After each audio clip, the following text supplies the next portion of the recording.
Okay.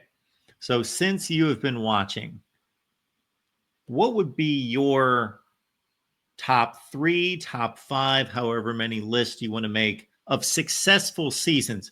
What do you consider to be the most successful Iowa football season since you've been watching? 2000. Well, I said last night, I think 2009 is the best team that they've had since I started watching. So I can't really relate to some of those early 2000s teams because I just wasn't locked in as a little kid, 2002, 2005, those years. So 2009, I think, was the best team of my fandom, right?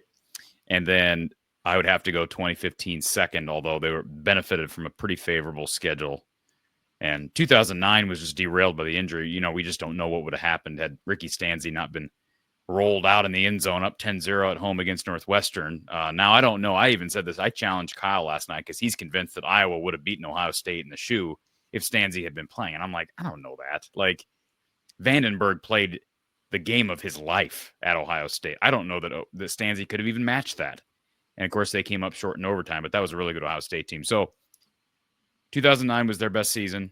2015 would be second, although just, those last two games, it really was just the last game and 10 minutes or 5 minutes. It was just that last drive against Michigan State that kept them out of the playoff.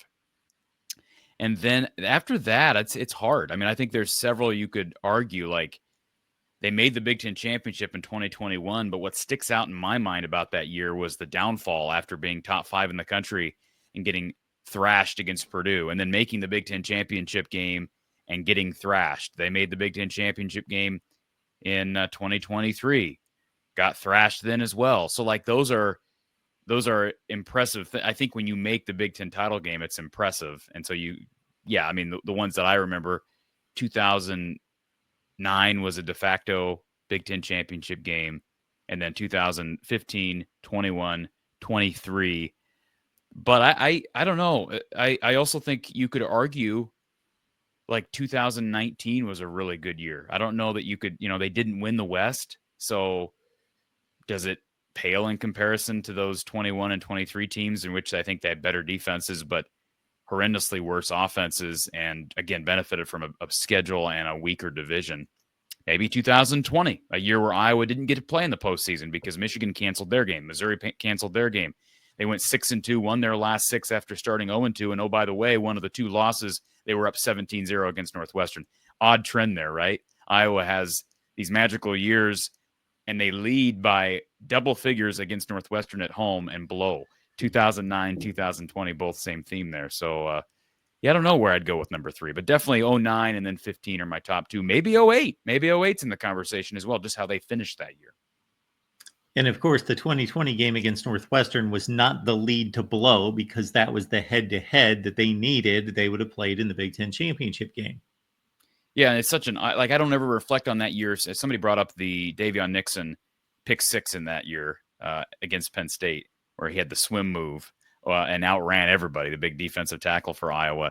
And that year, I have fond memories from that year, but it was such an oddball year because of COVID, because they didn't play Iowa State. It was shortened, and then having the postseason taken away. So I don't know how I feel like Iowa State. They go to a New Year's Six bowl game that year, and it just felt sort of invalid. I hate saying that because I don't really believe that in my heart of hearts, but that's just kind of how it feels on the outside. So I don't really reflect too much on 2020. I do think, I will say this, I watched highlights. I'm in highlight mode right now. Like, this is where I get a couple. I don't used to be like that in June.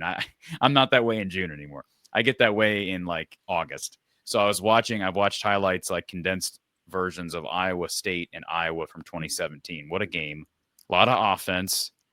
And I am convinced after watching that game back and then realizing what they did against not just Iowa State, but Ohio State. Let's see, who else did they play in 17 that was really impressive? There was one other game, and now, of course, they beat Boston College in the Pinstripe Bowl, but there's one that I'm leaving out that, again, this shows you that I'm not as sharp as I was even 5 years ago with recalling Iowa games, but I really believe they underachieved drastically in 2017. They did thrash Nebraska and Lincoln. I watched that game as well. But like they were 6-5 heading into Lincoln that year. 6-5. That's an Iowa team that scored like 44 points in Ames and put up 52 on Ohio State. Oh, and by the way, that's 55. the game I was thinking of, the Penn State game. They lose at the buzzer against the number 4 team in the country in Kinnick. Lose at the buzzer after being undefeated to that point. So like that was that game frustrating, but boy, you think that's a better team than 7-5, and they ended up 7-5. So I don't know. Collectively, I don't know that they had so many dogs on that team, Mark. And they had some good players on offense. Like Akram Wadley, I know a lot of fans resent him because of the fallout with 2020 and the autograph stuff, but man, that guy made some plays. He made some plays in an era that had its low points with offense. I mean, just point to November 11th, 2017 at Wisconsin for being a low point. Those 14 points came solely on the shoulders of Josh Jackson, 2 pick sixes. So, yeah, I mean, I'm just like, how do you go from scoring 52 against Ohio State to scoring literally, well, I shouldn't say 55 against Ohio State. If you take away, I mean, certainly the interceptions played a role there and the pick six to start the game by Amani Hooker, but 55 against Ohio State, then they come back with 14, all of which came from the defense at Wisconsin.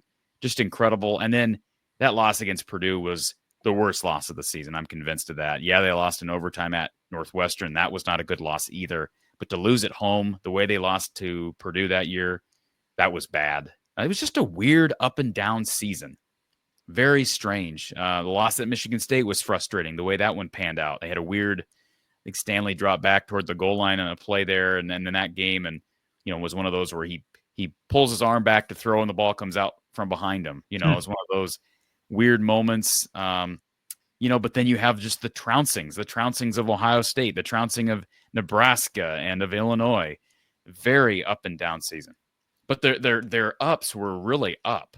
Like to see what they did against Ohio State, against Penn State, and against Iowa State on the road is, especially on offense, is incredible. That was a good Michigan State team. They went 10-3. They won the Holiday Bowl. They had the unfortunate position of playing Ohio State the week after Iowa. And that game went 48-3. How do you explain Iowa Purdue? I remember that game. I don't know how you explain that one. That was Jeff Brom's first team. They were a really good defensive team, and they were just drastically improved from what they were. Yeah, but they were not a good offensive team at all. No. And they won a bowl game that year, finished 7-6, I believe. But that's what Iowa finished 8-5. I mean, I just think that might be the biggest, like, that 2017 would be in the mix, and then 2010, the way that season finished, they were a better team than their final record would indicate. But they lost the games. They even had a pretty good pass offense. We talked about this last night. I believe it was 2011 was the last time James Vandenberg threw for 3,000 pass yards. That's the last time a Hawkeye quarterback has thrown for 3,000 yards in a season. Was a 2011 team in which Iowa finished 7-6 on the season. So was that when they lost to Tennessee? 2011. No, you're thinking of 14. 2011 would have been lost to Oklahoma. Bobby Stoops.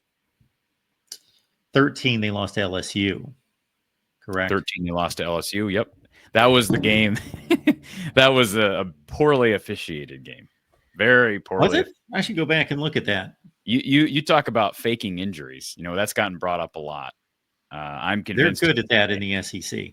They are very. I remember tweeting out or Facebooking out whatever I was doing back in 2013 that SEC stood for Southeastern Cheaters, and I stand by that because I just remember an LSU lineman falling down, holding one leg, and then the trainer comes out and starts working on the other leg. So yeah, that one in the Penn State game in 21, I distinctly remember thinking, man, people are taking dives.